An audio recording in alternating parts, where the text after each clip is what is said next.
നമസ്കാരം. D3 വ്ളോഗ്സിൻ്റെ മറ്റൊരു എപ്പിസോഡിലേക്ക് ഏവർക്കും സ്വാഗതം. ഇലക്ഷൻ്റെ റിസൾട്ട് കാര്യങ്ങളെല്ലാം വന്നു. കോൺഗ്രസ് 102 സീറ്റുമായിട്ട് വിജയിച്ച് നിൽക്കുകയാണ്. കമ്മ്യൂണിസ്റ്റുകാരെ നിലപ്പതിപ്പിച്ചു. BJP ഡബിൾ താഴിട്ടോ കണ്ട് കൂട്ടിയെന്നൊക്കെ പറഞ്ഞതൊക്കെ അവർ 3 എടുത്ത് അവർ ജയിച്ചു.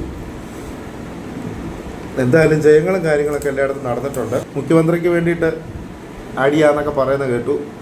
VD സതീശന് ഒരു വർഷം, രമേശ് ചെന്നിത്തലയ്ക്ക് വേറൊരു വർഷം, KC ഗോപാലന് കണ്ട് വേറൊരു വർഷം.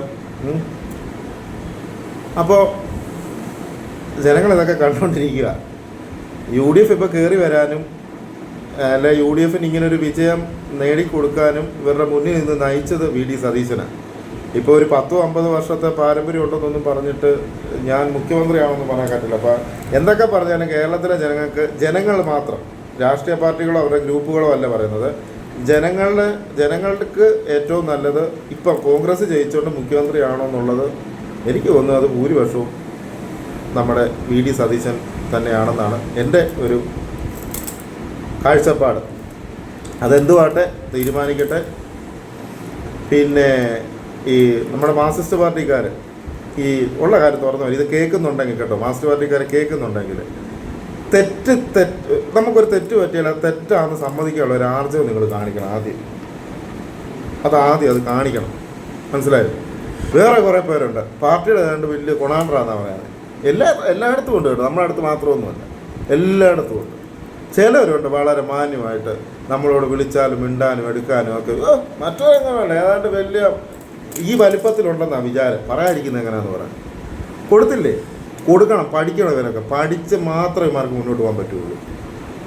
ഇതുപോലെ മുതുകിഴങ്ങന്മാർ ഞാൻ കണ്ടിട്ടില്ല ഇതുപോലെ പാർട്ടിയിൽ.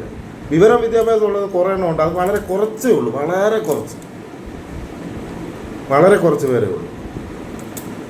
അതിനുള്ളത് ജനങ്ങൾ ശരിക്കും കിട്ടിയിട്ടുണ്ട്.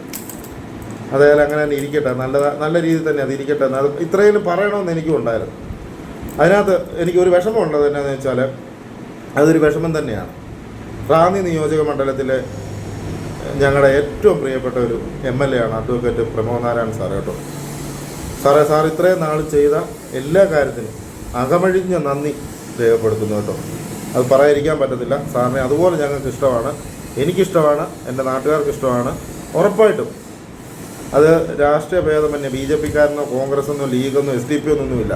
സാറിനെ എല്ലാവർക്കും ഇഷ്ടമാണ് ആ ഒരു കാര്യത്തിൽ. പക്ഷേ രാഷ്ട്രീയമാണ്, രാഷ്ട്രീയത്തിൻ്റെ കളികളിൽ സാറ് തോറ്റുപോയി എന്നുള്ളത് ശരിയാണ്. ഞങ്ങളുടെ മനസ്സിൽ സാറിന് എന്നും ഒരു സ്ഥാനം ഉണ്ടായിരിക്കാം. അടുത്ത 5 വർഷം കഴിഞ്ഞ് സാറ് മത്സരിക്കാൻ വന്നാൽ സാറിനൊരു വോട്ട് എപ്പോഴും ഉണ്ട്, അത്ര തന്നെ. ഓക്കെ, അതിന് ഏത് ഇതിൽ പോയാലും അത് ഞാൻ ഈ വീഡിയോ കൂടെ അങ്ങ് പറയുന്നതേ ഉള്ളൂ. എന്തുമായിക്കോട്ടെ. അപ്പോൾ നിലവിൽ ഇനി ജയിച്ച് വന്നിരിക്കുന്ന ആൾക്കാർ എന്തൊക്കെ നിങ്ങൾക്ക് ഈ വോട്ടിന് മുമ്പായിട്ട് പല വാഗ്ദാനങ്ങളൊക്കെ ഉണ്ട്. ഇപ്പോൾ KSRTC ഫ്രീ ആയിട്ടുണ്ട്, മാങ്ങയുണ്ട്, തേങ്ങ ഉണ്ടെന്നൊക്കെ പറയുന്നു. കിട്ടുമോ ഇല്ലയോ എന്നൊന്നും എനിക്കറിയില്ല. എന്തുമായിക്കോട്ടെ, കിട്ടട്ടെ, അല്ലെങ്കിൽ അത് ശരിയാക്കട്ടെ. അതുപോലെ തന്നെ നമ്മുടെ ഭാഗത്ത് കുറേ റോഡുകൾ കോട്ടായം പഞ്ചായത്തിൽ കുറേ റോഡുകളെ കാര്യങ്ങളൊക്കെ ഉണ്ട് നന്നാക്കാനായിട്ട്. കുറേ കാര്യങ്ങളുണ്ട്. നിങ്ങളൊന്ന് അധികാരത്തിൽ വന്നു കഴിഞ്ഞാൽ ഉറപ്പായിട്ടും ഞാൻ നമ്മുടെ പ്രദേശത്തെ ഏറ്റവും വലിയ പോരായ്മയായിട്ടുള്ളതിൻ്റെയൊക്കെ വീഡിയോ ഞാൻ ചെയ്യും. ഇനി നിങ്ങളുടെ പഞ്ചായത്തിൽ, അതായത് കോട്ടായം പഞ്ചായത്തിൽ ഏതൊക്കെ വാർഡിൽ എന്തെങ്കിലും വീഡിയോ ചെയ്യണമെന്നോ അങ്ങനെ എന്തെങ്കിലും ഉണ്ടെങ്കിൽ നിങ്ങൾക്ക് എന്നെ ബന്ധപ്പെടാൻ ഞാൻ വന്ന് ചെയ്തു തരുന്നതായിരിക്കും. ഓക്കെ, അത് ഈ കൂട്ടത്തിൽ പറയുന്നു. ഇനിയും വേറൊരു കാര്യം കൂടെ പറയാനുള്ളത്, കോട്ടായം പഞ്ചായത്തിൽ ഇഷ്ടം പോലെ സ്പോർട്സിന് അകത്ത് കഴിവുള്ള കുട്ടികൾ ഒരുപാടെന്ന് പറഞ്ഞാൽ ഒരുപാട് പേരെടുത്ത് ഞാൻ പറയുന്നില്ല. എനിക്കറിയാവുന്ന ഒരുപാട് കുട്ടികളുണ്ട്, ഒരുപാട് ആൾക്കാരുണ്ട്.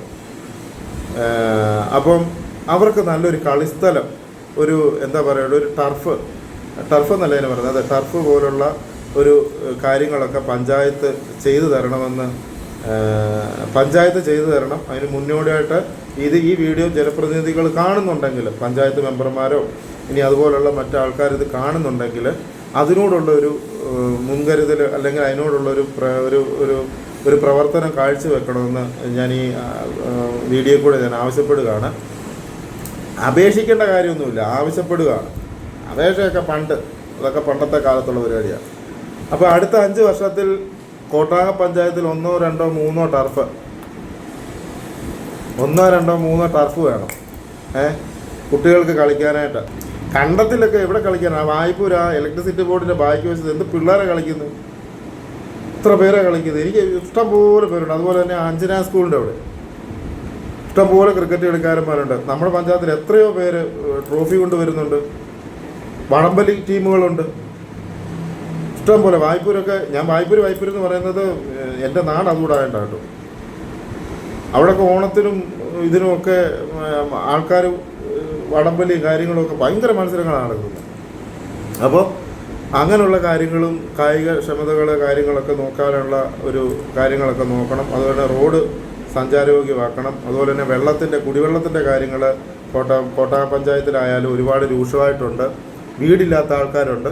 അപ്പോൾ അങ്ങനെയുള്ളവരെയൊക്കെ പെൻഷനെ കാര്യങ്ങളെ, അപ്പം ഇങ്ങനെയുള്ള കാര്യങ്ങൾക്കൊക്കെ മുൻതൂക്കം കൊടുത്തുകൊണ്ട് തന്നെ നിങ്ങളുടെ പ്രവർത്തനങ്ങൾ റാന്നി നിയോജക മണ്ഡലത്തിൽ കൊണ്ടുപോകണമെന്ന് മാത്രമാണ് എനിക്ക് ഈ ഒരു അവസരത്തിൽ പറയാനുള്ളത്. ഞാൻ ഇലക്ഷൻ കഴിഞ്ഞിട്ട് കൂടുതൽ വീഡിയോകളൊന്നും ചെയ്തിട്ടില്ലായിരുന്നു. എന്തായാലും ഇപ്പോൾ എനിക്കൊരു ടൈം കിട്ടിയോണ്ട് ഞാനത് ചെയ്തതാണ്. അപ്പോൾ ഞാൻ ഈ പറഞ്ഞതിനകത്ത് നിങ്ങൾക്ക് ഇഷ്ടപ്പെടാത്ത കാര്യങ്ങൾ കാണും, ഇഷ്ടപ്പെടുന്ന കാര്യങ്ങൾ കാണും. എന്തായാലും നിങ്ങൾ കമൻറ്റ് ചെയ്യണം. മനസ്സിലായോ? എന്ത് ചെയ്യണം? കമൻറ്റ് ചെയ്യണം. ഇത് കണ്ടിട്ട് എന്നെ വിമർശിക്കാൻ വരുന്നവനും നിങ്ങൾ വിമർശിക്കണം. വിമർശിച്ചെങ്കിൽ മാത്രമേ നമുക്ക് മുന്നോട്ട് തെറ്റ് തിരുത്തി പോകാൻ പറ്റുള്ളൂ. ശരിയാണോ? ആണെങ്കിൽ ആണെന്ന് പറയുകയെ, അല്ലെങ്കിൽ ടൈപ്പ് ചെയ്യും. ഓക്കെ.